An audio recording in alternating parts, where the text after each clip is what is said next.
C'était il y a quelques années. J'avais 9 ans, si je m'en souviens bien. Je passais mes vacances chez ma tante au... C'était où déjà? Au Val d'Oise.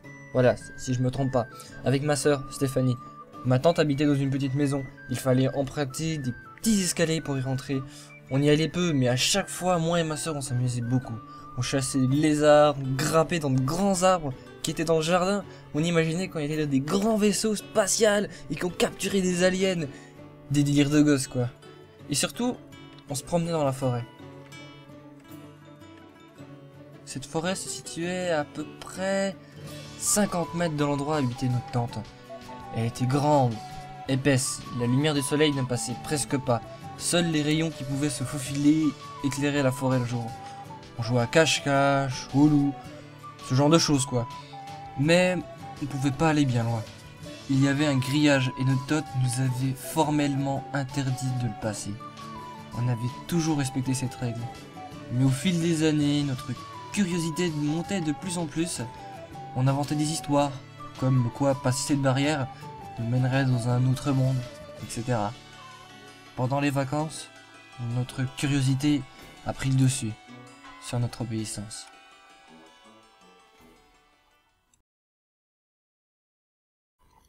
C'était une nuit. On avait décidé d'y aller le soir pour pas que notre tante nous surveille. Mais Stéphanie avait peur d'y aller. Bon, moi aussi je dois l'avouer, cette nuit était plutôt froide pour une nuit d'été.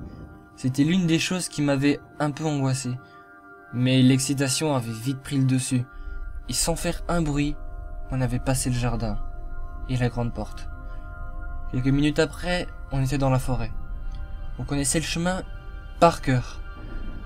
Ce n'était pas la première fois qu'on empruntait ce sentier. La nuit, la forêt paraît plus sombre. Je croyais voir des ombres bouger à chaque instant. Chaque bruit me faisait sursauter. Et ma sœur aussi.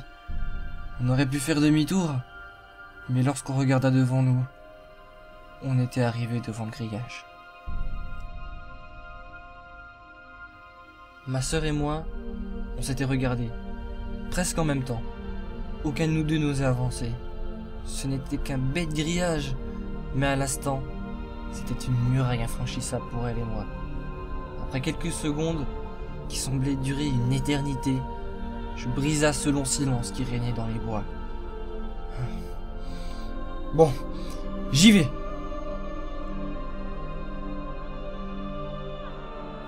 Ma sœur ne dit aucun mot. Et un peu anxieuse, elle monta sur le grillage. Arrivée en bas, on regarda autour de nous. Rien. C'était juste la même forêt. Rien qui changeait, pas de nouveau monde. Juste la même forêt, où ma sœur et moi on s'amusait régulièrement. J'étais déçu, ma sœur aussi apparemment, mais je décidai de continuer. Par curiosité je pense. C'était la partie de la forêt qu'on ne connaissait absolument pas. On pouvait vite s'y perdre.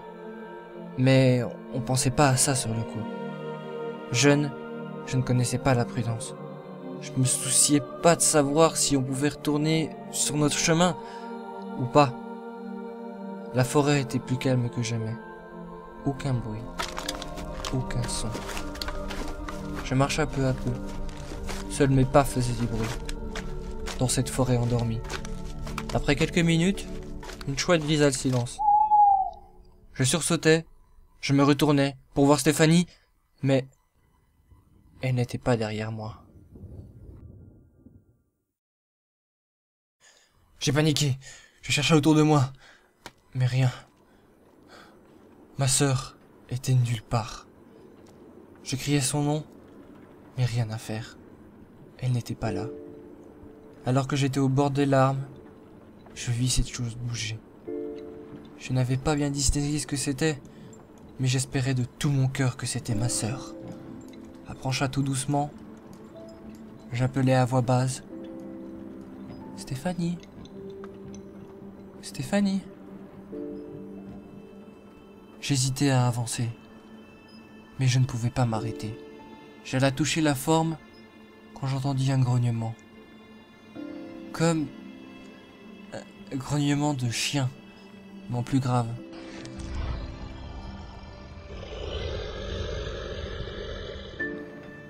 Quelque chose que je n'avais jamais entendu. Reculant très rapidement, je ne quittai pas des yeux le buisson et la silhouette qui sortait petit à petit. Et là, je vis la chose la plus horrible que je puisse voir dans ma vie. Ce qui était sorti du buisson ressemblait à un sanglier, mais en plus long, en plus gros, avec une tête plus humaine. Je me remarquai aussi qu'il avait des pattes d'ours, et surtout des dents crochues. La bête était recouverte de sang, et me fixa de ses yeux rouges. En s'approchant tout doucement de moi, je ne respirais plus. On entendait seulement son grognement. De plus en plus fort, de plus en plus menaçant. Sans réfléchir, je me retourna et courus le plus vite que je pouvais. Mais je ne me retournais pas. Je ne savais pas qu'elle me poursuivait. J'entendais un bruit derrière moi. Et puis, des grognements. Mais des cris à vous glacer le sang. Que quand vous entendez, vous savez que si vous ne faites pas vite, la bête va vous tuer.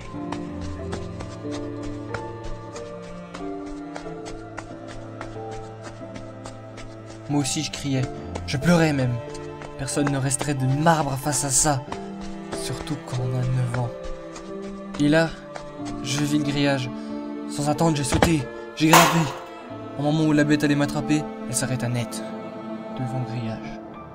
Elle resta devant, mais ne passa pas. Au bout de quelques secondes, elle s'en alla, et elle disparut dans les profondeurs de la forêt. Quand je fus rentré, ma tante m'attendait. Elle savait ce que nous avions fait. Après lui avoir raconté l'histoire, elle appela la police et les secours pour chercher ses Fanny. Mais rien. Elle demeura introuvable. Et au bout de quelques semaines, les recherches s'arrêtèrent.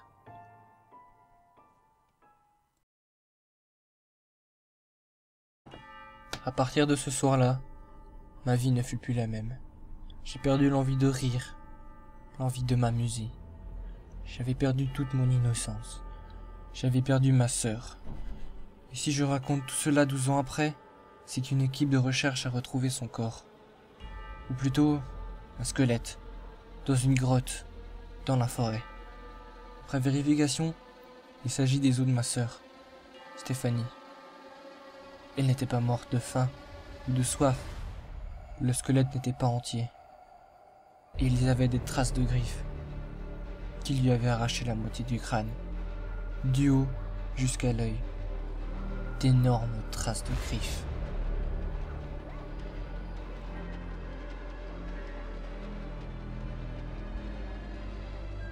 Voilà, c'est ce que m'avait raconté mon oncle il y a 3 ans. Comme vous le savez très bien, il est porté disparu maintenant. Pourquoi? Je vais vous le raconter. Je suis allé chez lui, parce que je me demandais quand même qu'est-ce qu'il faisait, puisque ça faisait quand même 3 mois que je l'avais pas vu, et puis je le voyais tous les jours, ou au moins une fois par semaine. Donc je suis allé chez lui, j'étais devant son pied de porte, j'ai toqué. Pas de réponse. J'ai sonné. Pas de réponse. Après j'ai essayé d'ouvrir la porte. Et à ma plus grande surprise, elle était ouverte. Car pour lui, c'était une sorte de sécurité d'avoir la porte fermée. Même si il sait très bien que dans le quartier où il est, il y a aucun problème. Il n'y a jamais eu aucun problème. Et c'est quasiment sûr qu'il n'y aura aucun problème dans ce quartier.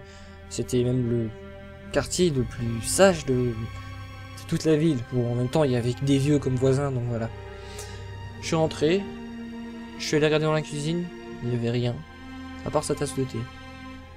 Sur sa table. Je suis allé au salon. Rien du tout. C'est vide. La télé est allumée. Sur une... Je sais plus ce que c'est comme émission. Je crois que c'est des chiffres et des lettres. Hein, c'est un truc complètement pourri.